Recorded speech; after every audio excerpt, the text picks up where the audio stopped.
listeners and readers of AwardsWatch.com. This is the Awards Watch Podcast, episode 278. I'm your executive editor, Ryan McQuade, and joining me today is Karen Peterson. Hello.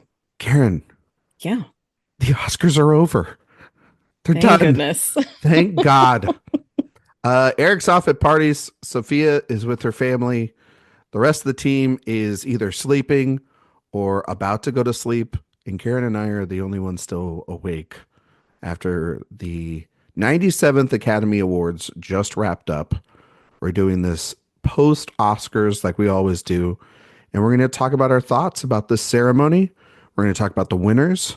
We're going to talk about how this crazy season kind of came together in an anticlimactic way, I guess you could say. Like, it wasn't as stressful of a ceremony. There weren't ebbs and flows. It was a clear path the entire night, Karen, and that clear path was Honora the entire night. It was Honora's night. It was the greatest night of Honora's life, right? As the movie song suggests.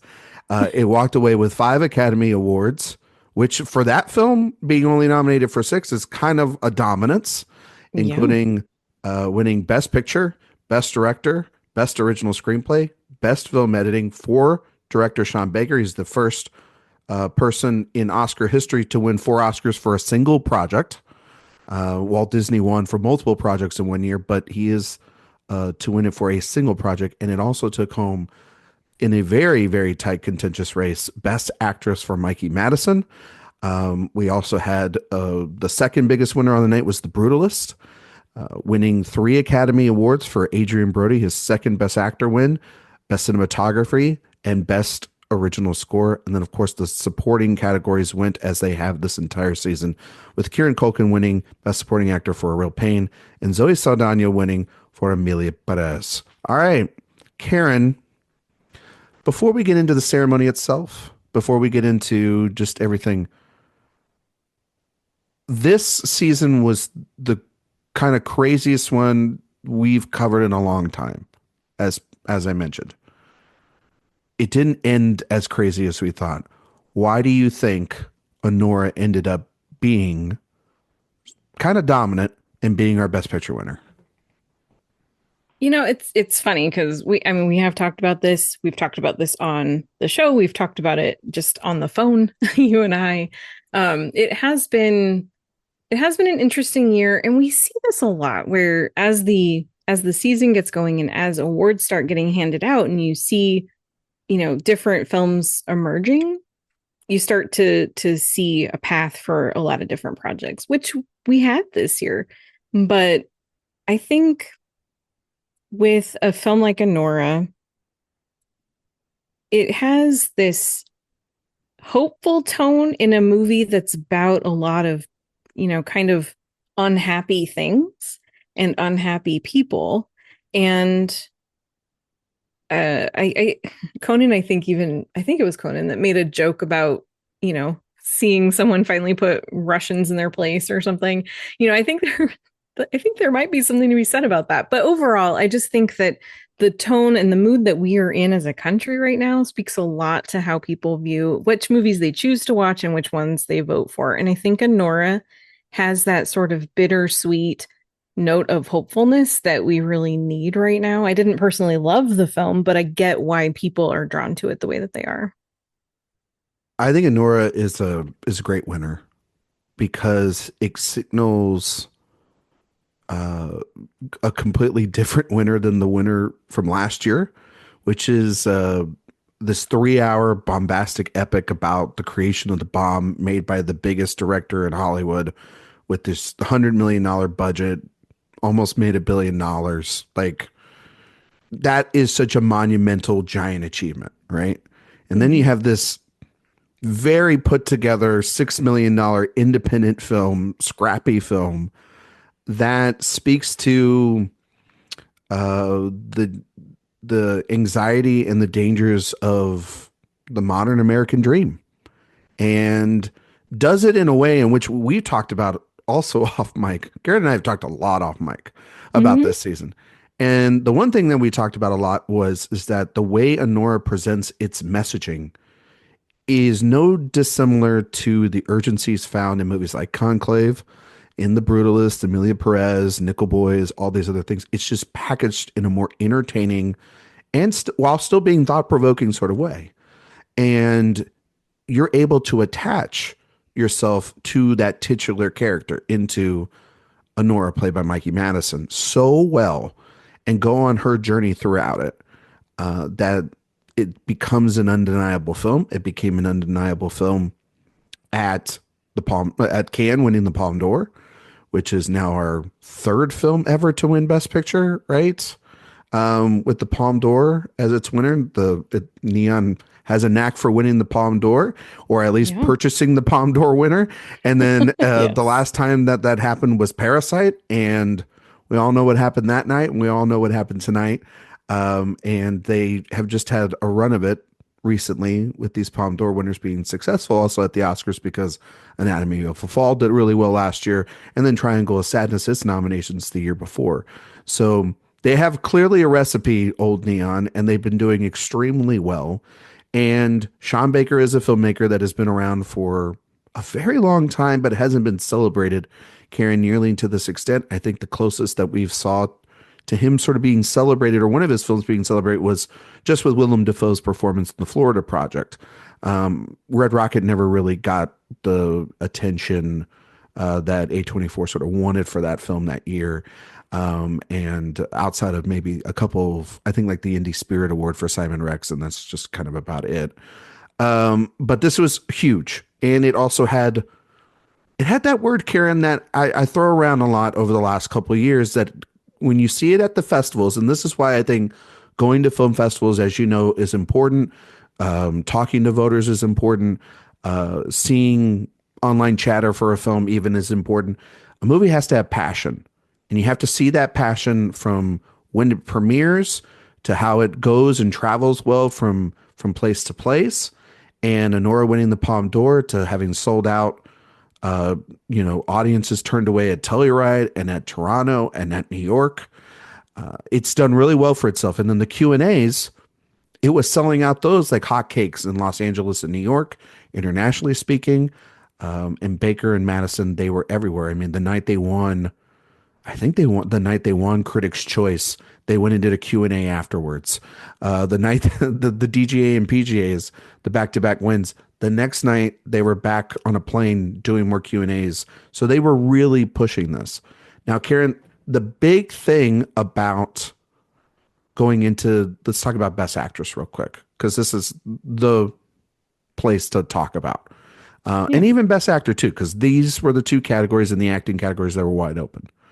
And SAG went one way, BAFTA went one way, and they went with BAFTA. I kind of chalk that up to that because the BAFTAs happened during the vote and SAG happened after the vote. That's in a lot of ways why it went that way. A lot of people like myself split. I went with Demi. I thought she had the passion behind herself, at least with the career narrative, her extensive career. This is her moment to shine. And I always kind of stuck with Adrian Brody because it just felt like the more mature performer. And they've very rarely have gone with a young man in a category like that. They've gone with the younger woman. I think like Mikey Madison's now the ninth youngest Best Actress winner, yet the youngest Best Actor winner still is Adrian Brody as of tonight. So talk to me about this outcome of the BAFTAs being really predictive on tonight, and the guilds, and that SAG, we didn't really see the SAG winners, and especially in the top three categories like Conclave and then Chalamet and more carry over. Do you think it was just because it didn't play during the telecast, or because a lot of people got kind of, Karen, like, oh, is this like a sign to come? And it scared a lot of people into changing their predictions. And I think it's probably wasn't a wise thing to do, right? Oh yeah, it's always a bad idea to change predictions at the last minute, as I know. But I think it's hard to say what would have happened if SAG voting, or if Oscar voting was still open when the SAG Awards were announced, because as you'll recall last year, SAG went differently.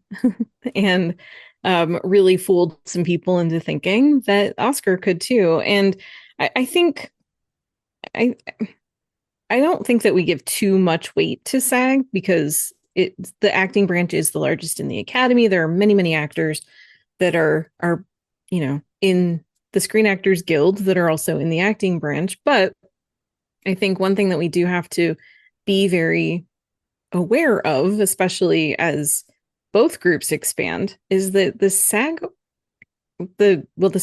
Awards voting body is not just film actors, it's TV actors, it's radio personalities, it's YouTube influencers now too.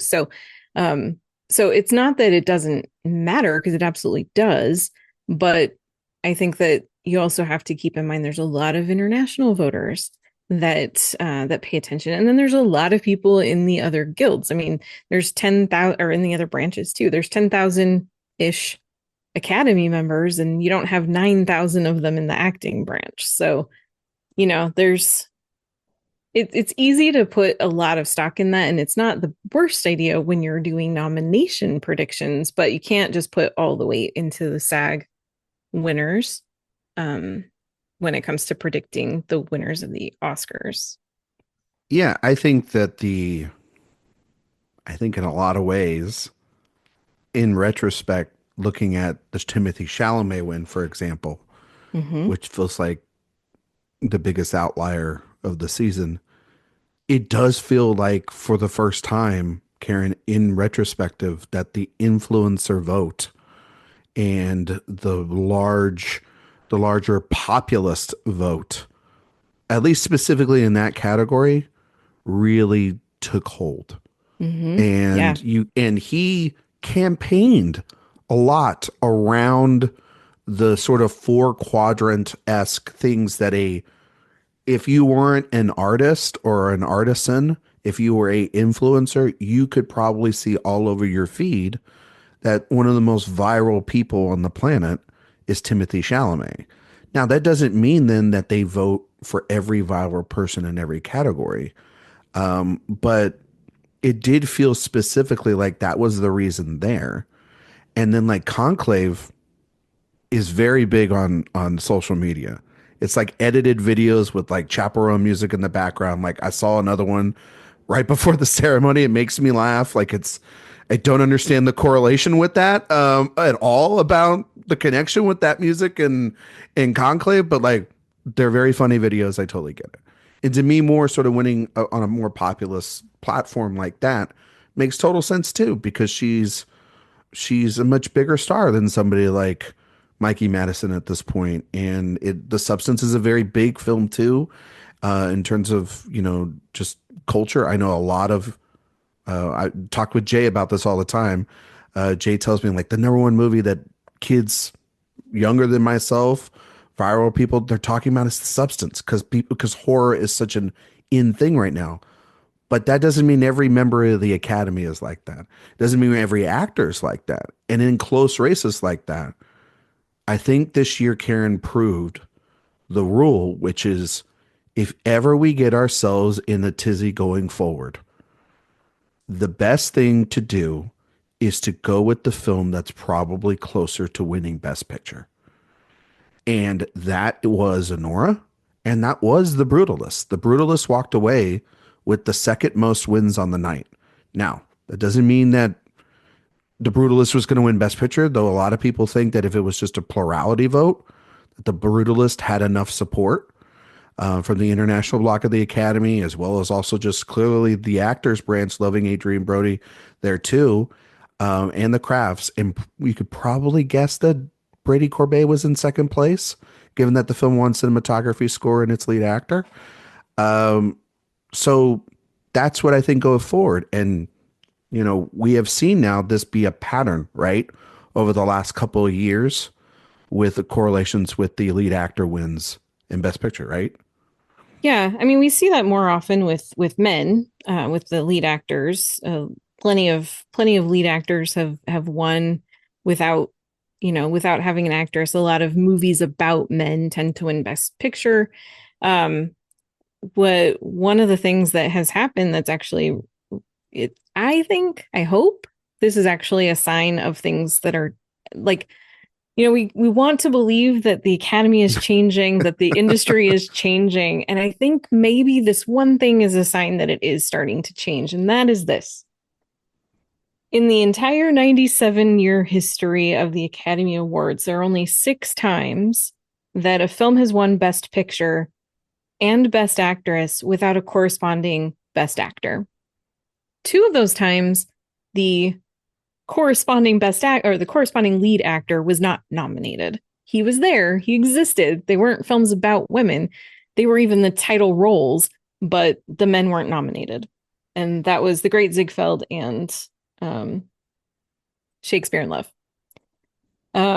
So 4 times in history has a movie about a woman or women starring women without acting male counterparts won Best Picture, and 3 of those times have been in the last 5 years now. And 4 out of the last 5 have been female-centered stories. Mm-hmm. With Nomadland, Coda, Everything Everywhere All at Once, and now Anora. Mm-hmm. And if you consider last year's runner-up, most likely, that was Poor Things, which is very close to it as well there. So it almost is out of the last 5 films.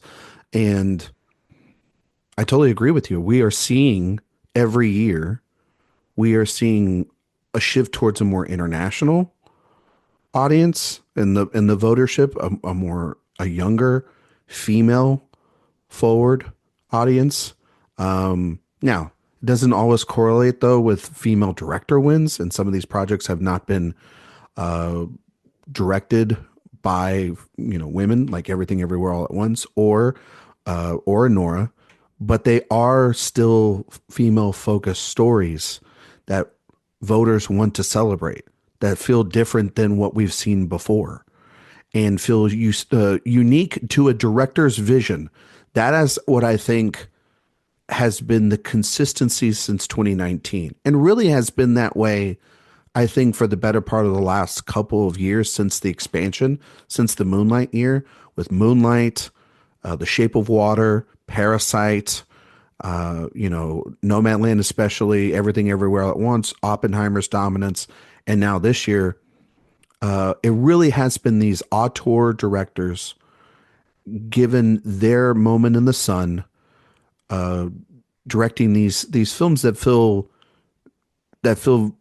connected to American audiences as well as international audiences, and it's kind of, Karen, really exciting to see that it's not just one section of the world dominating what is going to be a Best Picture winner now. It's what can be the best film on the planet. The idea of that we can have international films, like we can have a I'm Still Here, and we can have then also a film like Nickel Boys, and then feel distinctly about their locations in the world. And yet they can be celebrated on the same stage. And so I think Anora's win is better than a Conclave win, because Conclave feels so traditional in terms of the kind of films that Conclave feels like a 1980s Best Picture winner to me. It feels like right out of that era where it feels so like just enough for maybe there's something to be interesting to be said politically, but not enough to fully matter or like really go beyond the surface. And The Brutalist feels way too out there. And Emilia Perez felt way too out there all season long, even beyond their controversies that they had, right? And Anora just kind of felt like that movie that kind of fits all the middle, but then it also can be for people that are artsy, but then also it can be entertaining and funny. And then it can also make you think when you're walking out of the theater. It had levels to it, I think. And that's why it started to separate itself over the top by the end and everything. So I will say this about Conclave, though, because I was really surprised when I watched it. I really liked it. I thought it was a good movie. I felt similar to how you did, though, of like, yeah, 20 years ago, this movie would have been a strong contender. And I mean, it was a strong contender this year, too. I was surprised, actually, by a lot of the reaction, because it seemed like everybody I knew from a wide range of backgrounds, ages, like Conclave actually had a big audience from across the spectrum. I was very surprised by that. And I even feel like just in the conversations I had, and part of what makes predicting tricky is you really have to pay attention to who it is that you talk to because you can get into this vacuum and you can start to get a lot of confirmation biases and things too.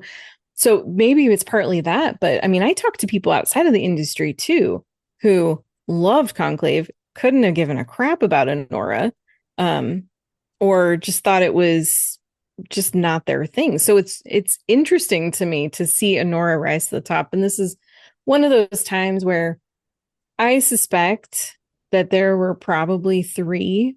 Like it was probably really close between, if you actually got to see what the ballots looked like, I would say it was probably very close between Honora, the Brutalist, and Conclave. Mm-hmm. That's what it felt like. Just honestly, like when it came down like to in it. A preferential ballot, I would love to see how that shook out. Oh, how many rounds did they have to go through? I kind of feel like they might have gone to about like maybe two. Like at least two. At least two. I don't feel Honora got in on one. No. I don't think anything could have this year. No, I think in years past, I think that there's been movies that have gone in on one. Like I think probably Oppenheimer did. I was going to say Oppenheimer, maybe Everything Everywhere at Once, Parasite. Those felt like undeniable sort of films that just, got through. Mm-hmm. This felt more like, I wouldn't even know if maybe like a Green Book is a better way to describe that, where it's like it's a tight race, but it pulls it out in the second or third vote, and it's still a top contender, and I'm not comparing like totally different films. No, but I know somebody's gonna be out there. Ryan compared Green Book and fucking Honora the same way. But I knew what you meant, but it's probably a good thing you clarified. Thank you, Karen. But no, I just think that I think it was real close. I do agree with you. But the way the night played, it felt like it was maybe actually not Conclave, and that it was the Brutalist. And I think because the Brutalist did have people, whether they were being truthful in their vote or not, I don't know, that never sat down and watched the whole thing, or didn't watch never watched it at all because they were intimidated by a runtime like that. I think I listened to another show, and it was Scott Feinberg from the Hollywood Reporter say like, and this is why I never really took The Brutalist 100% serious, even though it was my favorite film of the year. I never took it serious because he made a great, excellent point. Netflix and Apple had movies from Martin Scorsese that had similar runtimes, didn't have an intermission, but similar runtimes. And those movies struggled to get Oscar. They didn't even win a single Oscar, either one of those two films. And now my counter would be, Christopher Nolan made a 3-hour movie and it won Best Picture and 7 Oscars alongside of it. But it's just about like, again, the voters' taste, what they want to see, if the movie speaks to them. Clearly, I think The Brutalist had passion behind it as well since Venice. I just think that maybe because of the ongoing events that happened in Los Angeles, maybe a little bit of its controversy seeped through. Maybe it didn't. I don't know. Maybe it is the runtime. Maybe it's because it was A24 and it was a smaller film. It was a smaller studio as well too, to push that ginormous film. And it struggled to get screeners out there. It's still kind of rolling out into theaters slowly. It didn't get into every market, but Honora had months of getting itself out there, and Neon does a really great job. I think we can say this, Karen, they are definitively one of the top tier campaigners in Hollywood right now, period. And I think throughout the season, people underestimated Honora and then underestimated Neon, are asking what happened, especially after the Globes when it won nothing. But it had that perfect weekend when everything came back from CCA, DGA, PGA, and its WGA win, and Mikey's BAFTA win. It had a perfect little run right during the vote, and that's all that mattered.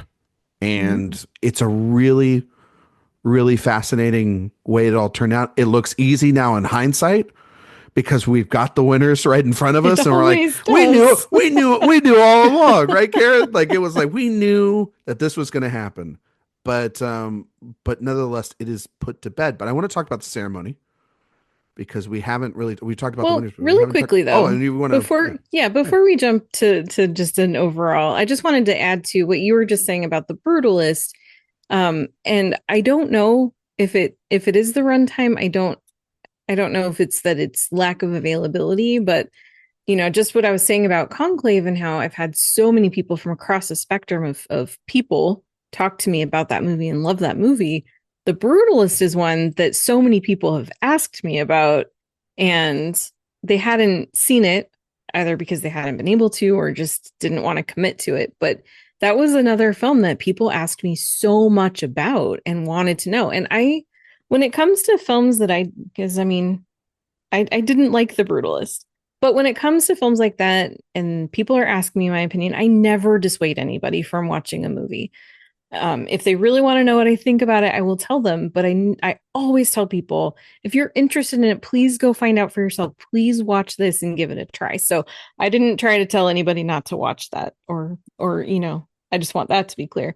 The other thing I wanted to say just in general about Neon, and one thing that, helps with Anora is the book that they send every year. They have during screener season, they have a whole book of all their DVDs that they send out, and they get that out before Thanksgiving, and they make sure that people have their screeners, and that gets people watching their stuff. And this is why they're so successful. It's not just a pile of envelopes coming. It's like one really nicely packaged deal that everybody looks forward to getting. And guess what? Those are the movies that they prioritize when it's time to sit down and watch stuff. Do you know what didn't have screeners? What? Like physical screeners. I'm trying to think what I didn't get this year. I didn't get physical screeners for Wicked. Nope. A Complete Unknown. I didn't get that either. You're right. The Substance. I didn't get one for The Substance. I think I thought I did. Maybe I didn't. I should go back and look. I know that Conclave didn't.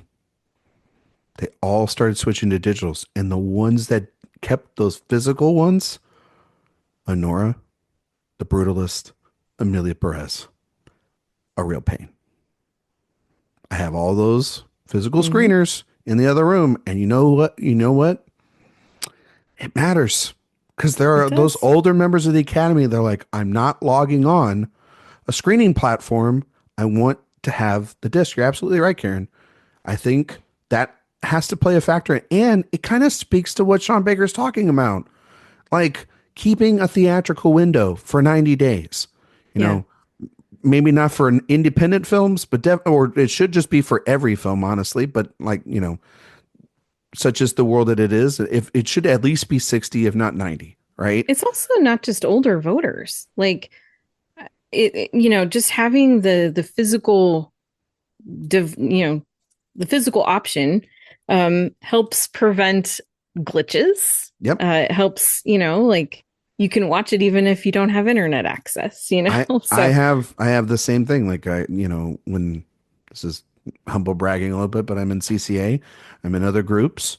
They send out those screener packages and whatnot. I could care less about all this stuff. I want the physical media because Karen knows this. Everybody knows this about me. I am a physical media fiend, and it really does help. Now, I would say this about Neon, and this is for if anyone is working for Neon is listening. I love you guys. I think it's time we can upgrade those to Blu-rays. Yeah. We can upgrade that to Blu-rays. I think, you know what? You get a lot more Best Picture winners if you did that. You know what I mean? And you don't have to have the bias of Netflix, who does do Blu-rays. But that's the only way actually sometimes to get a to get a Netflix film on a physical media copy is to have it on that. So, they tell you to get rid of those and you're just like, I don't want to. Right. Keep the Criterion deals coming is exactly all I'm say. Well, and I also wanted to just say too, before we talk about the ceremony as a whole, I also just wanted to comment on what you were saying too about about the studios and people like to refer to the Oscars as Hollywood's biggest night. I mean, it is a big night. You have everybody descending on the mall in Hollywood, which is still my I've been there. favorite thing. Yeah, it's like right there on Hollywood Boulevard. The drunken Elmos are out there. The Oh discount no, they Spider-Man. gently direct them down the street for the awards. They're But terrifying. When they're during AFI, I get nervous. yeah, Like, you know what I mean? Like that's me. Like I sit there and I go, God, it really is like Times Square. yeah. I Oh mean, well, and back in the day, I mean, I hope AFI grows again and needs to do this again, but they used to hold a lot of screenings down the street at the Egyptian Theater too, which Netflix owns now. And so you had to race back and forth between the Chinese and the Egyptian, and you had to dodge all those people sometimes at 11 o'clock at night. It was it's very creepy. it is it's an industry within itself. Yeah, It's a fascinating entity in the world. it really is. But what I wanted to point out, so we have a Nora, which, yes, distributed by Neon, but produced for $6 million. Yeah. We have Flow winning animated feature, distributed by Janus Films, Yeah. um, which is also an international feature nominee.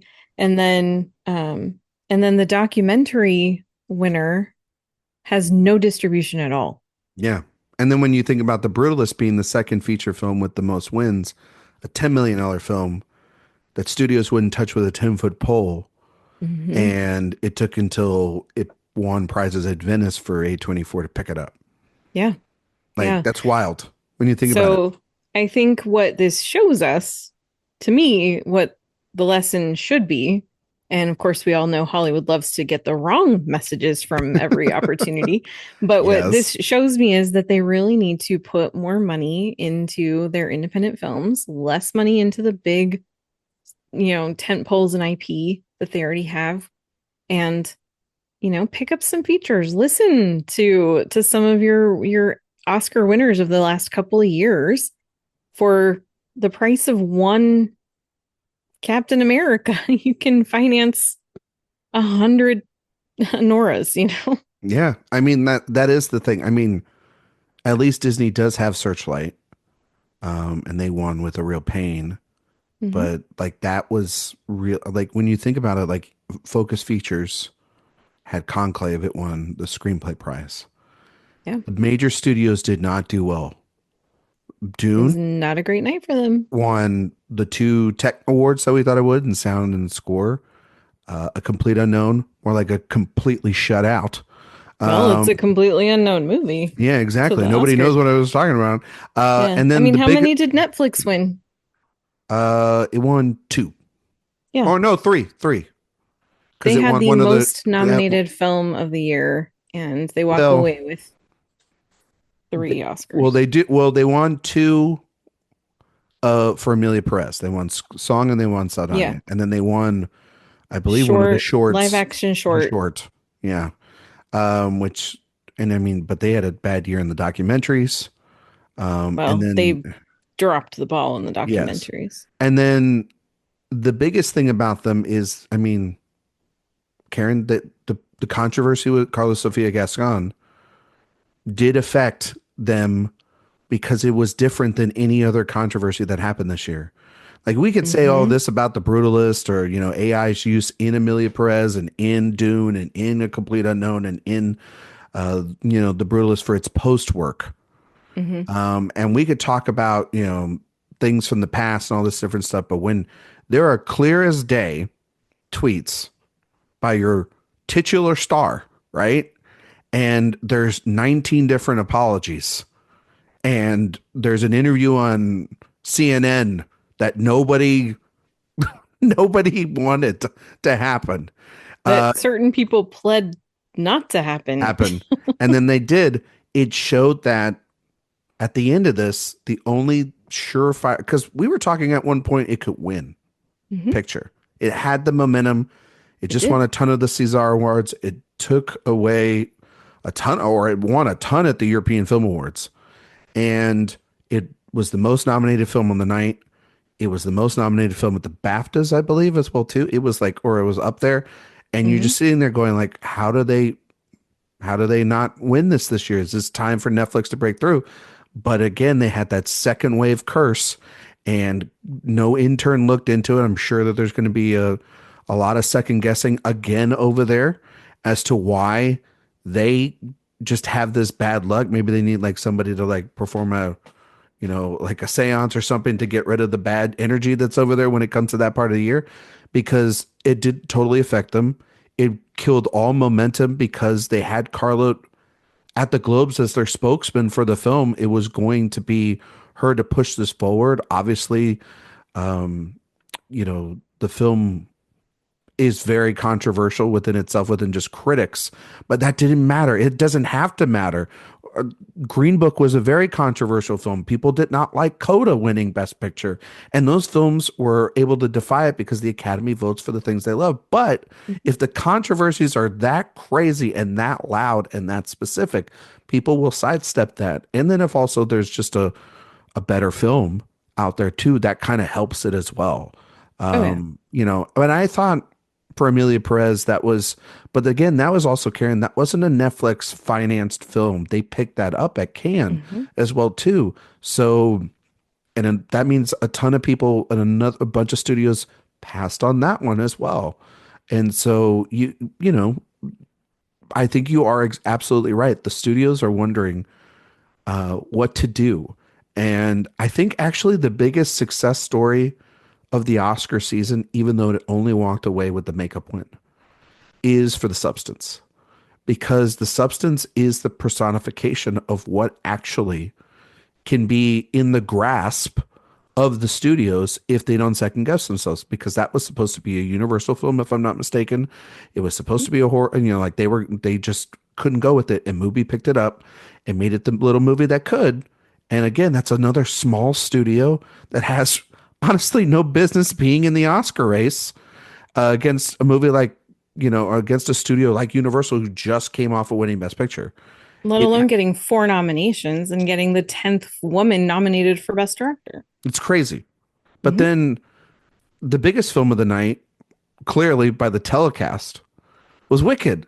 And that only walked away with its costumes and screenplays costumes and production design, which was a historic win in costumes for Paul Tazwell, being the first so happy for him, African-American male to win that category. There was a lot of great historic moments today.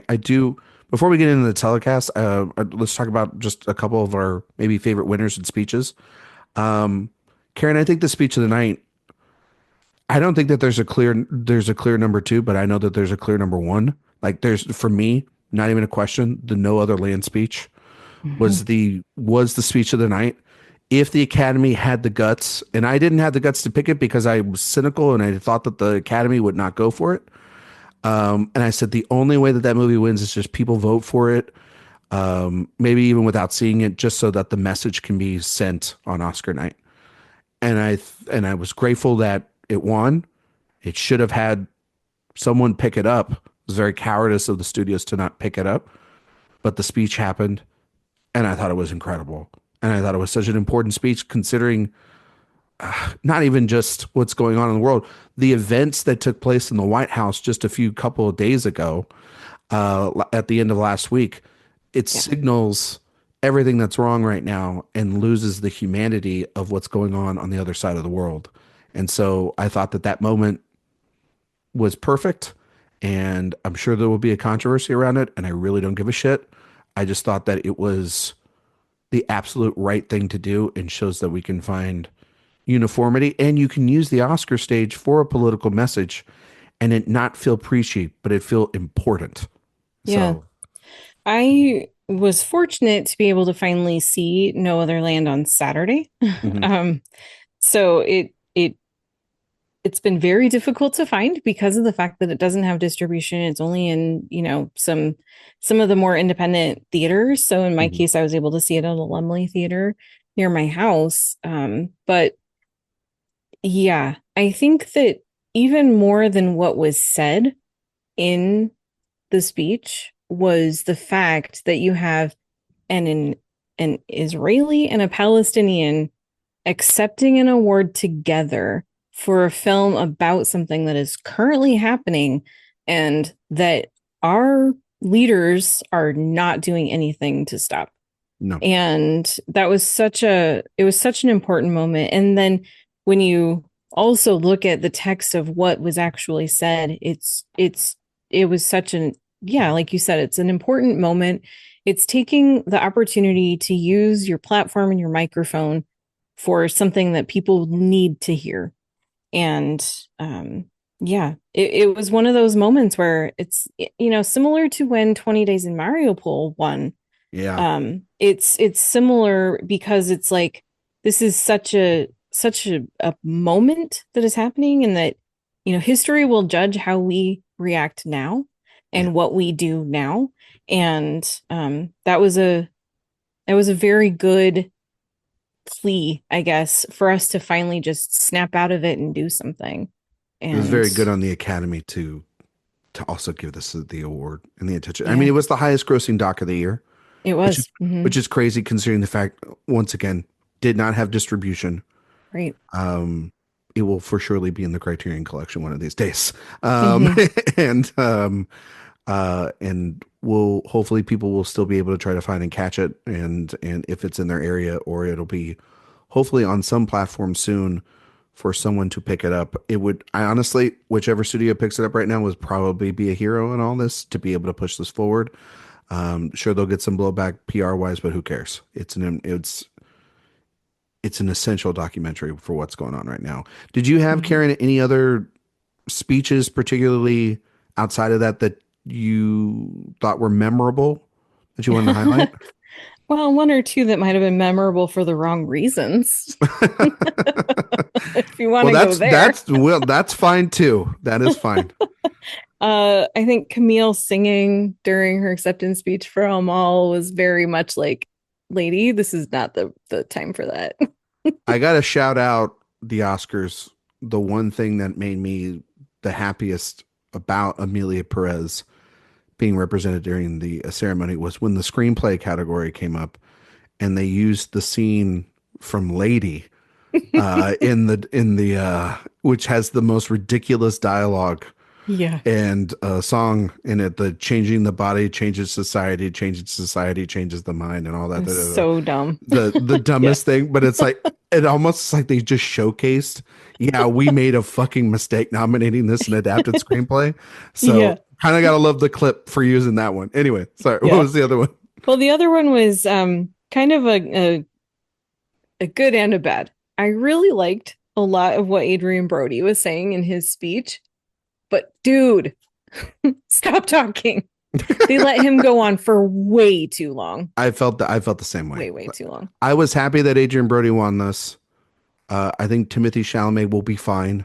So Mm-hmm. if anybody's worried about like Timothy tonight, like, yeah, I mean, maybe blame Kylie Jenner. It seems like she's the one that's, don't be with a Kardashian, because it seems like anytime he takes her to an award show, he loses, and he took his mom to SAG and he won. But and don't wear gold. It works from Mm-hmm. actors too. Exactly. You know what I mean? Yep. I've had to hear that Yep. shit about actresses for years. I was so glad an actor lost tonight wearing that shit. You had no idea, Karen. Oh, I know. But I know. listen, I love Adrian Brody. He's very emotional. But it harkens a little bit back to The Whale in Brendan Fraser, where these speeches have kind of no sense of direction. Yeah. And I got what he was saying. I think he did a much better version of this at the Globes, Mm-hmm. honestly. And it felt like a recycled version of that. And that's okay. I just felt like, yeah, when they're playing you off, they're playing you off because we're over time. You know what I mean? Like, we've got 3 other awards we've got to give out. And when he said, like, yeah, I've done this before, I've done this before, it's like, yes, you have done this before. So you should actually be kind of the shortest. Mm-hmm. And honestly, he had a great ending point for it. And then he kept going, and there was no Yeah. point to the extra. I mean, obviously, he had to thank his parents, because those are 2 people that are hugely influential on his 2 Oscar-winning films. His father was heavily influential for the pianist performance, and for this performance, from his mother, who's Hungarian on that side of the family. The Brutalist in this storyline made complete sense for him to honor her because of this performance. Like, I get it, Mhm. but he and I talked with Sophia as well because she interviewed him for the website, and which, by the way, if you want to win Oscar, if you want to win the Best Actor Oscar, the Best Actor must speak to somebody on the Awards Watch team. So sorry, Timothy, you weren't going to win because we had the Best Actor conversation. We've had that 3 years running now, and we're going to keep that going. But no, it just felt like he was adding too much, or he was trying to make it big. I did like everything he kind of said. I just wish it was a little bit more condensed, if that makes sense, Karen. More succinct. Yeah. I Yeah, will actually exactly. say, while I don't like the win because it's a lead performance, and I think that there are other performances nominated in supporting actor that were great. I thought Kieran Culkin's speech tonight was the best speech he's given all season.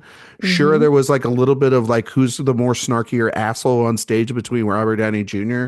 and Kieran Culkin at the time.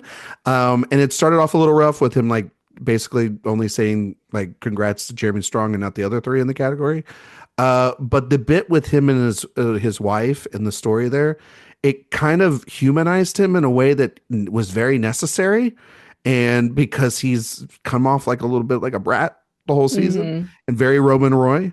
And there's been obviously a lot of people online that are like, he's just playing himself. But it's like that was the one time you're like, oh, you can clearly see that there's multitudes to this person.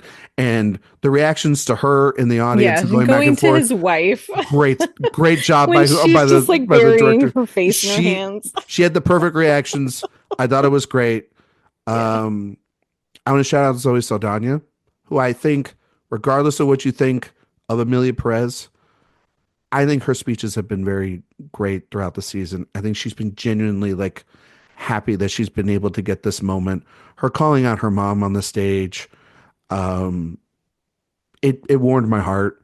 It warmed my heart also to see, even though she's not Mexican, she's Dominican, to see Latino representation for a movie that's very controversial. I was very happy to see her up on that stage. A very long career of making a lot of movies, a lot of franchise movies, for her to go outside of her comfort zone to make that film. I thought that was great.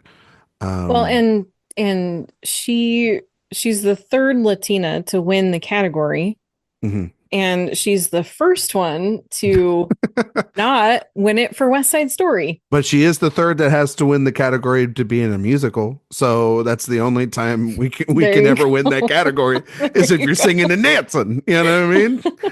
You But she really got wasn't to. Anita, okay? I know exactly. She was Rita, right? Yeah, Which so which is that's very, totally different. which is totally different, but it feels very close. She's in a red suit that was in a red dress. Like yeah, we can go back and forth anyway. Mhm. Um, this, but also I do have a complaint. Karen, my complaint, and I'll give it to her as well. She's in the lead performance in that film, even and Mhm. it drives me nuts. The four lead performances Oh, I won. know. I know. Um, I was happy. The one thing about Sean Baker I was very happy about tonight was one, I like the self-deprecating joke during the editing one of like I had to find this sucker in the editing, and whoever gave that director the ability to do all this is a madman. But his speeches he kind of saved and banked up for the important one. Like not that he knew, but like I think he kind of knew that like if he was going to do one, the longer speech, the more important speech, it was going to be during Best Director, much like he did at DGA. And Tarantino, which the connection between him and Tarantino with Mikey Madison, Tarantino sort of discovering her, putting her Pamela on, Adlon did, but that's neither here nor there. that's fair, but putting her on an even bigger platform in Once Upon a Time in Hollywood. And then that's where Baker found her to then do, and also with the Scream franchise to do Honora here, and then I'll obviously get her to her Oscar winning moment. Was kind of a really cool handoff. I didn't expect that. That would have looked really stupid in the face of the Oscars because it feels like another forced moment. Like if that doesn't happen for that winner and it's somebody else, then that connection doesn't make a hell of a lot of sense that it's Quentin Tarantino. But I understand it's not like they could get Christopher Nolan to come back because he's shooting the Odyssey right now. But well, and I think they did get him back right before he started the shoot at the DGAs. So, but him talking about the theatrical experience, Karen and you and I talked about this. He's just able to sell this message, this rally cry, this call for independent cinema the best way, and he's able to sell it where it doesn't feel like he's biting the hand that feeds him. He's trying to urgently call on others to fight the good fight and to make, like you're saying, more Honoras rather than more Captain Americas or God, some of the schlock that has come out already this year and some of the bad films that came out last year. Um, yeah, it was just really honestly mature from a filmmaker that I never thought he had it in him, which was kind of wild and very surprising this season from Sean Baker. So Yeah. it was You know, one of the things about him that I really, I mean, he he talks he he talks the talk and walks the walk. yep, Is that there it the is. expression? Yep, that's what it is. It's starting to get late here too. Okay. Um, yeah, like he doesn't just, you know, he doesn't just say, "Oh, like make watch my movies, I'm the best," or anything like that. Like he sincerely loves film. He's one of the first filmmakers that I knew of that was active on Letterboxd, and not because he wants people to like follow him there or anything, but because he sincerely genuinely likes movies and he encourages this love of film too, and he watches all kinds of things from all kinds of eras and writes just the most beautiful things about them, you know, and he's just such a like he is such a true fan of cinema. And so to hear someone like him talk about the importance of cinema and the theatrical experience, it means more because he really truly, you know, that that's really coming from his heart. It's really, it's not just because that's how he built his career, but it's because it's something that he's truly passionate about. For sure. Let's talk about the ceremony. Mm-hmm. Mm-hmm. Um, so new host, Mm-hmm. same producers from the last couple of years, new host Conan O'Brien. Uh, we knew some things going ahead into the ceremony. We knew that the Fab Five was not going to be used for actors. It was going to be used in other categories. It was not going to pertain old winners. It was going to pertain people that uh, were connected to those films in some ways, though there was supposedly something. It felt like there was supposed to be another and it got scrapped. There was a change in the ceremony. Mm-hmm. The previous winners from last year were the ones to present their actual category as opposed to like actor presenting actress or supporting actor presenting supporting actress or vice versa, which was interesting. I think that may have been on purpose as well for some recent In stuff. case a certain person won Yeah, in case a certain person won. after what happened last time that certain Uh, person won. uh-huh. Um, and so I think that there was that. I think there was also musical performances that were supposed to be done. We're going to talk about those. The thing that wasn't performed were the original songs, which was the first time since 2009 that they didn't have them during the ceremony. Very much missed. Stupid decision, considering what they put in. And Karen, so I want to get your thoughts. Let's start with Conan. Mm-hmm. What did you think? Are you a Conan fan? I'm You like Conan? not a Conan fan. I think Okay. he's fine. Okay. I don't Are you listen to his podcast or anything, but okay? I love Conan. I have been. He's I think every generation gets a late night host that they like love the most or gets you into late night, mm, like hosting. Like for people it was Carson and other people it was Letterman and for people that don't have tastes, maybe it's like Jay Leno. Not that if you're a Jay Leno fan, Karen, I just don't see a lot of people standing up for him. I Uh, wasn't a Jay Leno fan, but his was for some reason the show that I always watched. I watched. think because of Carson. Oh, okay. Just because I of the think I just prestige kept, of the Tonight Show. yeah, Okay. yeah. Well, Conan was my guy, and I remember always watching Conan because I think it was like his ridiculousness brand of silly comedy, um, just kind of made sense for me, and it just connected with me. And I've always liked Conan, and I listen to his podcast occasionally, especially when they're, I think, more comedians on there rather than movie stars. Um, so I was very much looking forward to him doing the hosting, and to take a break from the Jimmy Kimmel sort of. I feel like Kimmel kind of like we could take a break from that for a little bit. I'm sure we'll go back to it here soon. But what did you think of his job as a host tonight? I thought he did exactly what an Oscar host should do. He didn't make it about himself. Hmm. He made it about the job. He made it about the show. He made it about the people that were there to watch it. And yeah, I think that there've been a couple of big things, for better or worse, that have happened in the last few years that have made the ceremony a little bit unpredictable. And I think that they very much would prefer to not have some of those things happen. And I think Conan was a good person to be there for a very steady broadcast. I think he did a great job. I think he did as good as you could, given this crazy year, given everything that's going on with the fires. I think from the moment he started with this whole bit with the substance and everything, that felt very Billy Crystal inspired by, and I thought his monologue highlighted pretty much all the films and did it in a way where it didn't come off mean spirited, and it didn't come off as like, I hate all these movies, or like, God, these movies are boring. Why did we nominate them? Or because Kimmel had like this thing where he just felt like he only wanted to talk about a certain film. Like he felt completely biased. Like the year that Everything Everywhere All at Once came out, it was all about Top Gun Maverick, right? Because he just like had to get in bed with Tom Cruise. Not that that's like Karen's fantasy, but I think for Kimmel it was a different sort of meaning.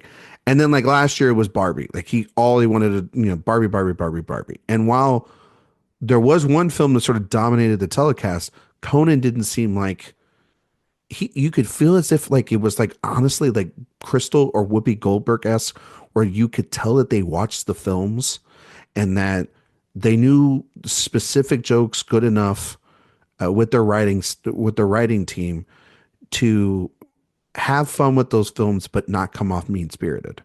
And I thought he did a great job.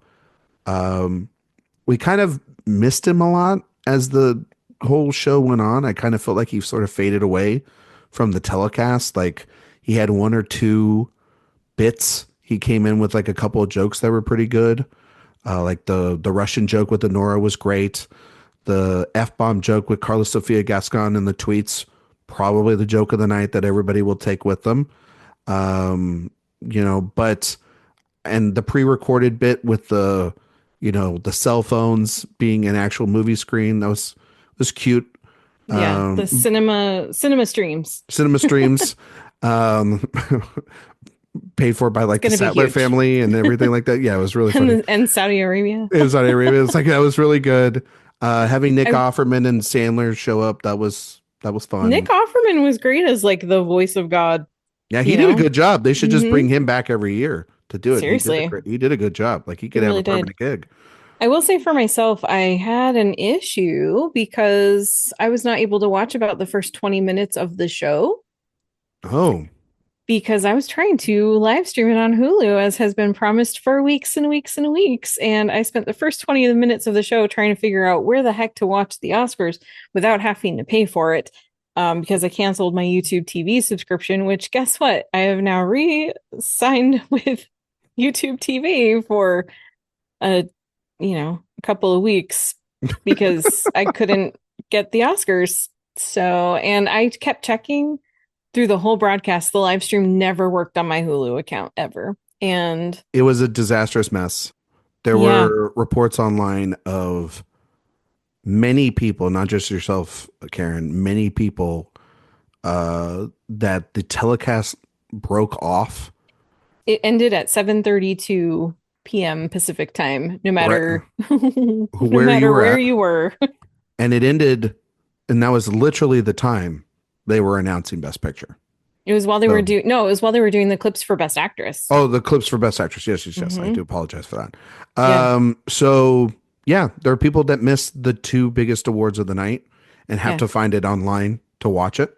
Which, Which going back to my stat about the three out of the last five, women and actress and picture, and like people missed that moment it, because it Hulu screwed it up.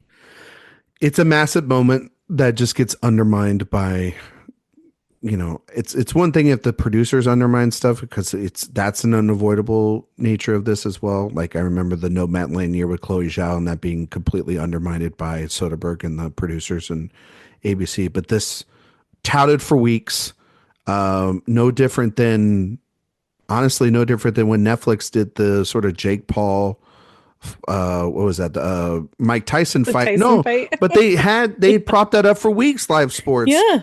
And now the football games that they had played afterwards, they were able to use that The event. SAG Awards. They did a great job streaming the SAG Exactly, and Awards. they've had the SAG Awards, so they've been able to do this. The SAG Awards aren't to the extent of this giant fight or a football game, but they're you can work out the kinks. And Hulu didn't do this with ABC for any event going forward. So of course, the one year they do it, or the first year they do it, it's going to have some massive problems. You could have kind of seen that coming a mile away, but to cut off your live stream because your show's running long, completely dumb. Yeah. Um, and I mean, kind of Conan's fault. He did have a song number in there that says at the beginning of the show, Karen, I don't know if you saw it, where he literally was singing about I'm not going to waste your time. And it was literally a whole bit about him wasting time on the telecast. Had like a Dune sandworm playing the cymbals and stuff. Like it was very funny because then the Dune sandworm came back in I, the I bit. saw the sandworm and I didn't realize that was a callback to the The opening opening. monologue. So, Yeah, it was a throwback from the opening monologue. okay. The opening though, the real opening was a beautiful montage for the city of Los Angeles and the Oscars doing like their version of what the Grammys have done, what CCA has done, what SAG's done, what everybody's done so far, which is their embrace of Los Angeles post the fires. And then, of course, it turned into an Ozasance. We had Ariana Grande come on the stage in an all red ruby slippers attire and sing Somewhere Over the Rainbow. And then Cynthia Erivo came out and sang Home from The Wiz. Mhm. And then they both came out together and, of course, did Defying Gravity. And Karen knows, everybody at the site knows I am not the biggest fan of Wicked Part 1. Uh, but I thought it was a perfect way to start off the show. And I was skeptical of this because the one thing I hate, Karen, is I hate when one of the films gets highlighted more than the other nine that are there. I don't think it's right to do that. I think the rest of the ceremony, though, balanced that out. But I thought if they're going to do this, go big or go home. They did. These two have incredible chemistry. And we're going to see them again in like 10 months on the campaign tour again for part two. Mhm. And I just thought that I need somebody, when you go back and watch it, Karen, I don't know if you watched it or not. I need somebody to look at me in my life the way Ariana Grande looked at Cynthia Erivo when she was singing Defying Gravity. It was like the best support system I've ever seen in my life on stage. Truly something that could match, in my opinion. I didn't think it would match the emotional energy of watching like Bradley Cooper and Gaga sing or watching I'm Just Ken last year. It was the defining musical event of the telecast. The problem is it was the first thing that happened in the night and it was a terrible mistake because every single thing that happened after that in terms of musical events, I thought Karen were misguided to borderline terrible. And that is because I think the Bond tribute, our third Bond tribute in the last 10 years, they need to stop. They've got to stop doing this. As a Bond fan, Karen, these keep getting worse. And it doesn't feel like a celebration. It feels like a personal attack. And I need them to stop doing this. Well, this one felt very much like an in memoriam farewell to Bond. Felt like we're never seeing a Bond movie ever again. That's what it felt like. It was like, oh, James Bond died. It's like we old Yellard Bond. You know what I mean? Like we just shot it out in the back. You know Which I mean? I do think is how a lot of people are feeling now, given what has happened with the franchise. But so I will agree with you on that one. It felt very unnecessary to have that weird tribute. But I will say this. The producers were in a bit of a tough spot with this year's original song nominees because, you know, the Amelia Perez thing, it really did resonate. And there were a lot of people who had no interest in hearing those songs performed live and supporting that movie in any way. And so I can understand well, let's just not do it. There's also the possibility that Zoe didn't want to do it, that Selena didn't want to do it. And if you can't get all of them, then you shouldn't do any of them, is my personal opinion. And I do think that what they did instead was a really nice compromise, because you got these little like clips from the songs in the movie, but then you got to hear from the songwriters talking about the work. I thought that was smart. Yeah. Yeah. And I think overall, this was a nice celebration. I would like to see it go a little farther, but there was a celebration of the entire process of filmmaking. Yes. And the choice to have the Fab Fives not be acting this time, to have it focus on some of the crafts, was just such a great choice. I'm so glad they did that. It felt like when Paul Tazwell was winning his award and accepting it, it really felt like people understood more of the work that went in and the gravity of that moment. And it felt that way with cinematography too. And then Sean Baker getting to talk about editing during his speech, those moments, I felt like more than any of the Oscars that I can remember in recent years, it really felt like it was celebrating all of filmmaking and not just the most popular movies or the actors or I thought also during the Best Picture clips to have the directors, the actors, the people and part of it talk about almost like a behind the scenes reel. Yeah. I thought that was so smart. And Karen and I think Karen's on my side on this because we've talked about this in the past. This is why we should have an Oscars pre-show on like the Sunday before the Oscars. They should put a whole thing. It should be a telecast.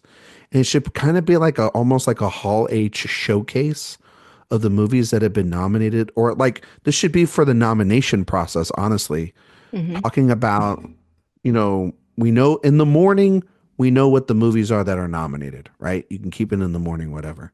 But at night, you have a primetime special with performances, with the actors talking about their stuff. Like make it, like hype it up. Because I feel like over the years, people have become disinterested or they don't know exactly what goes into making movies anymore. And I feel like, if there was this big talk about AI, well, then let's talk about it actually in a way in which is healthier than gotcha articles that amount to confusion still, rather than actual substantive conversations about what is right and what's not right.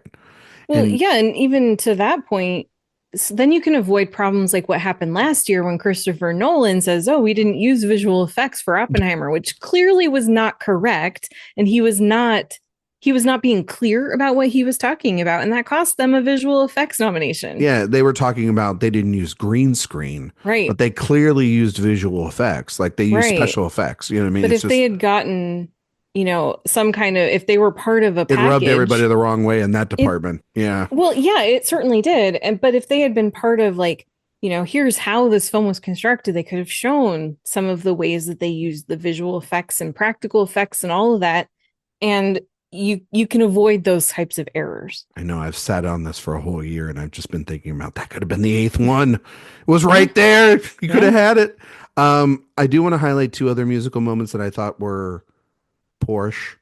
Um, I thought, okay, the Quincy Jones tribute just kind of felt like more Oz, more wit. The Wiz was honored way too much during It this was kind telecast. of It was a little kind of a weird. weird choice, yeah. Of all the achievements that man has made for in music and in cinema and everything, like a song from the Wiz, like it just felt like we were just tapping into more Wicked stuff. And Yes, but I will say, my friends who are not in the industry, I got several text messages from people who were so excited for Queen Latifah to be there doing that. So I don't know. Maybe I don't, for just maybe average fans, maybe it just really worked. I felt like maybe a medley would have been better, like one Yeah. song to summarize it. I don't have a problem with Queen Latifah. I love Queen Latifah, but I just Yeah, felt like she's great. a melody of his songs would have been better there.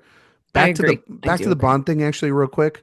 And the problem I had with it was I'm gonna walk you through this. And I'm gonna say this Okay. out loud because I think that like to say that it was bad, horrid is hyperbole, but then I actually tell you. So not only did they have Halle Berry come out there and present another clip package, which she did for the 50th, okay, a couple of years Did ago. she? I Yes, didn't she remember did. that she was the one that did that. She Wow. was the one that introduced the 50th and then introduced Shirley Bassey to do Goldfinger. And then that night, Adele won for Skyfall. So that was actually kind of perfect.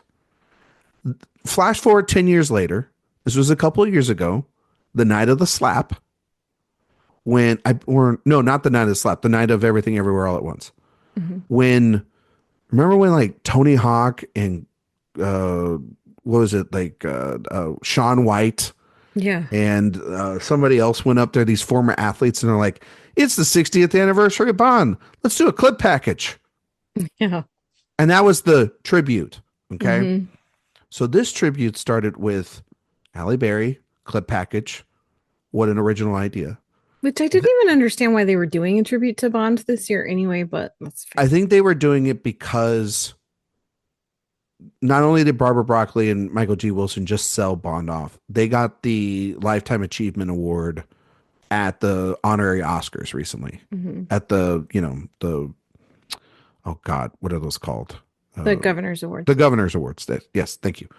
And so, and it flashes to on stage, and Margaret Qualley is standing on the stage, and she's never been a Bond girl. She's never even been in an action movie like this, like at all.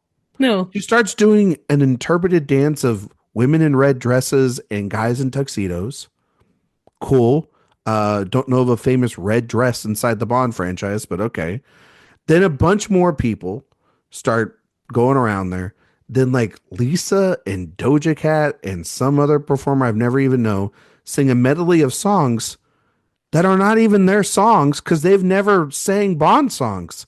It felt like they pulled off three random people in music to sing Bond songs when it's like it goes back to your point about if you can't get Paul McCartney, if you can't get Adele, if you can't get these people to sing these songs, don't do it. Because Yeah. the number one thing also, Karen, that pisses me off about a Bond tribute is that you never actually get James Bond on the stage. I know Hmm. that there's not a new James Bond right now, but if you told Daniel Craig, who went to the Governor's Awards and gave them an award, if you told Pierce Brosnan, if you told maybe even Timothy Dalton, the only three Lazenby passed away, if I'm not mistaken, right? Is he still alive? George Lazenby? Because Roger Moore's not, and Sean Connery's Connery's passed not, away. yeah. Is George Lazenby still alive? I am checking right now. Help me I out. thought he We're was good. because I thought he commented on the Did he comment on it tonight, George Lazenby? yeah, he is still alive. All right. You have 4 bonds. Get one. One of them. Preferably the guy that was at the SAG Awards last week, who was in town. Yeah. This isn't hard, but clearly they make it hard. So I'm putting a giant stamp of, and I probably speak for Griffin and Josh Parham and everybody else here that are big fans of this franchise. Stop doing Bond tributes. They are always the most misguided. Just they seem lazy tributes, honestly. Hmm. And then the in memoriam was weird because Oh, they're. really? I liked it. I don't like, again, people being singled out. And I love Gene Hackman, but a lot of legends passed away this year. So I don't know if that was the smart move. I don't like, I know Gene Hackman. I love Gene Hackman, one of my favorite actors. I don't know if he's seismic enough to supersede someone like most of the people on the list. You know what I mean? Like James Earl Jones passed away. Maggie Smith passed away. Legends passed away. Freaking Quincy Jones passed away, for God's sakes. And Hackman got, and now we still don't even know the details of Hackman and everything that's going on with that. And that's very super weird. And don't have a lot of time to talk about that. Yeah. But it felt weird to have Morgan Freeman come out and single him out. The music choice from Requiem for a Dream was a choice. It was just like, it felt very haunting. Like, you know what I mean? Like I was like, it was a weird vibe for an in memoriam. And I thought that they got and with the other thing I just noticed, somebody talked, I think Eric pointed it out online.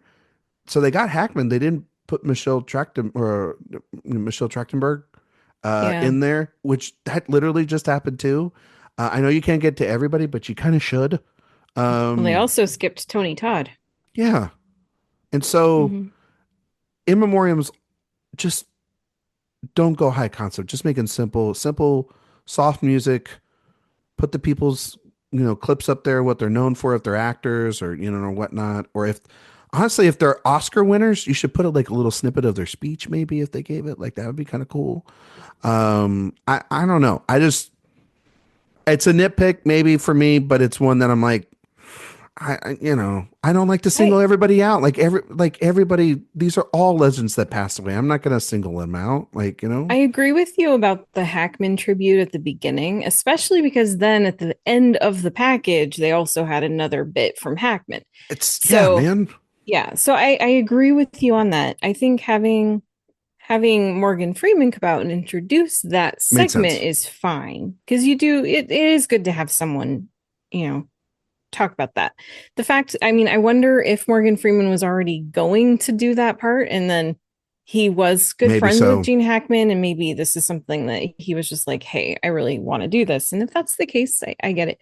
The in memoriam segment itself though, I mean, maybe the music choice was a little bit odd, but I didn't feel like it was overpowering and I didn't feel like the music overshadowed what they were doing. And I think we've seen in the last couple of years it has felt like it was about the singer singing some song in Yeah, tribute. It's felt like it was not about the people that we've lost. And this year I felt like the focus really was on them. And I liked the way they, even for like some of it was clips from their movies, some of it was like it's a producer and it's a clip from a movie they produced. Some of it was like just footage of them. And so I liked that. It felt like it was kind of, just showing these people in life, I think, and making it feel more like, wow, we really did lose these people. They weren't just names on a screen that was flashed really quickly. I felt like it didn't feel as rushed as it has in the last couple of years. So I think that for an in memoriam tribute, this is as good as you're going to get with the Academy, and I appreciated it for what it was. anything else from the telecast?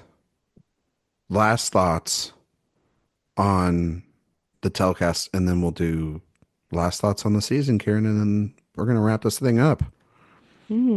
Last thoughts. I no, I just overall, I think that, like we said at the beginning, there weren't a lot of surprises, but I think that there still were some good moments, even in the ones that were kind of expected, and there wasn't really anything overall that felt egregious. It didn't feel like, oh, I can't believe this one. I can't believe that lost. It just felt like, okay, all right, here we go. It was a nice show.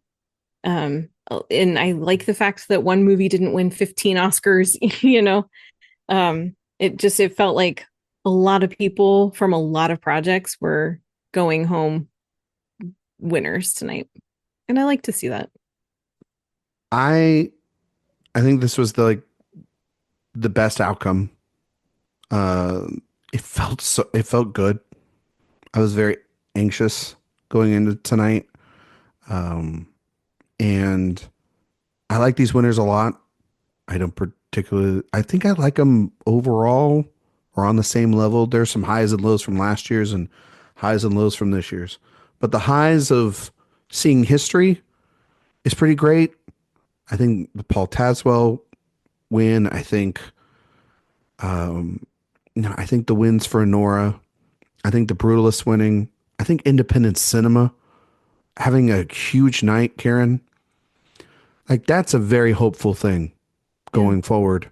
I know that this year kind of looks very stacked with back to almost a normal size, sample of some bigger projects and some, more auteur familiar names that we're known with.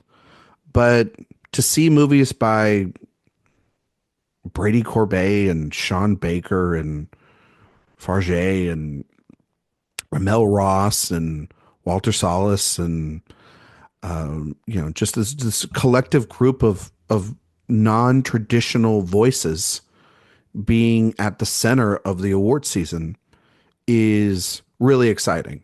And you know, I I was listening to Baker's speech at the Indie Spirits, and he's talked about that he is an indie filmmaker for life, and I kind of appreciate that because I think that some people are made for the buildup, and some people are made for the lanes that they are in.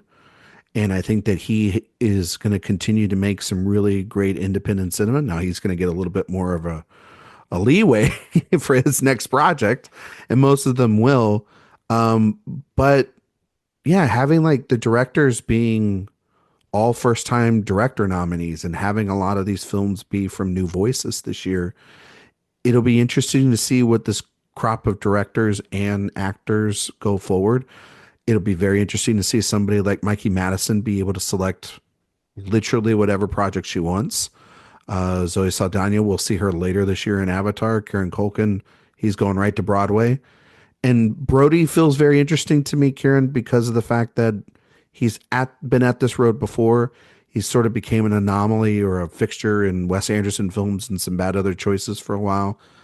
It feels like this is a second act for him in a lot of ways, and he could hopefully continue to make projects like The Brutalist and less like some of the stranger choices that he's made over the years. I don't know. It was a really good night, and I've seen far worse telecasts.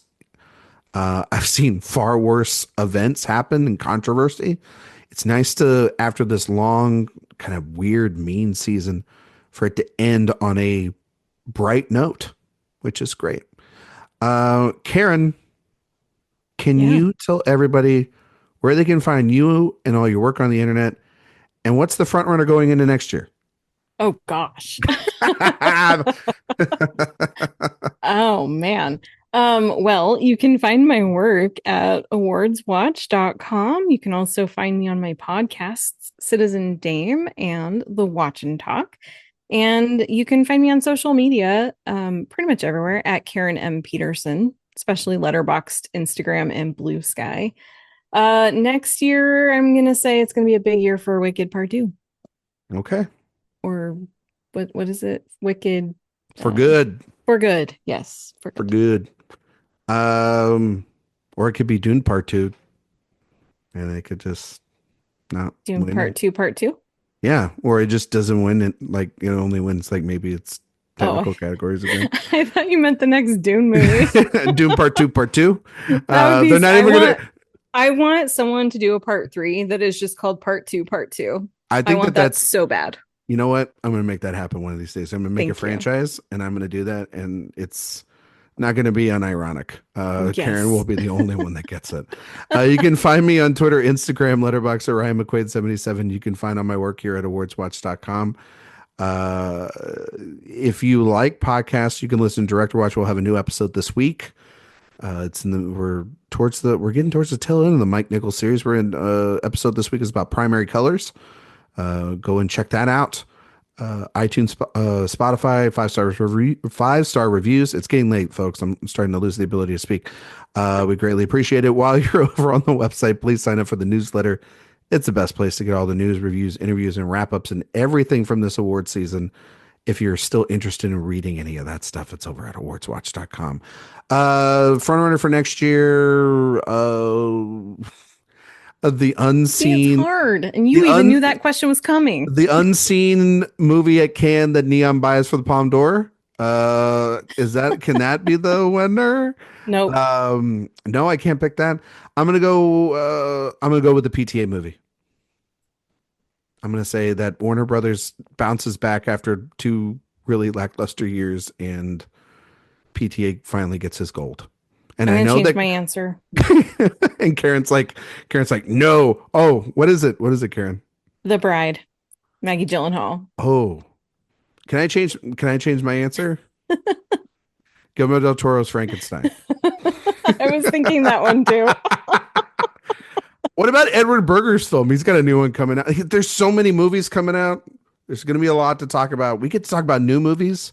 Mickey 17 comes out next week or this week. So we get a new Bong Joon-ho film. Finally. We're going to get some good movies coming out. We are going to be off for a week because the team needs it. I need it. Eric needs it. Sophia needs it. Karen needs it. Everybody needs a damn break. We're going to be off. My break consists of getting ready for South by Southwest. So if you see me out there, just go and say hi, but don't talk to me about the Oscars because I'm literally not going to talk to you about that. That's just a fair warning. I love all y'all, but no more Oscar talk. But we will be back the following week. We're actually going to talk about Mickey 17. We're going to talk also about Steven Soderbergh's new film, Black Bag. Yes, I want to call it Black Hat, but I don't know why I want to call it that. Black Bag. We'll talk about that, and maybe we'll talk about some of our most anticipated films coming up in the season, in the new year. Thank you all so much for listening, and we'll see you all next time.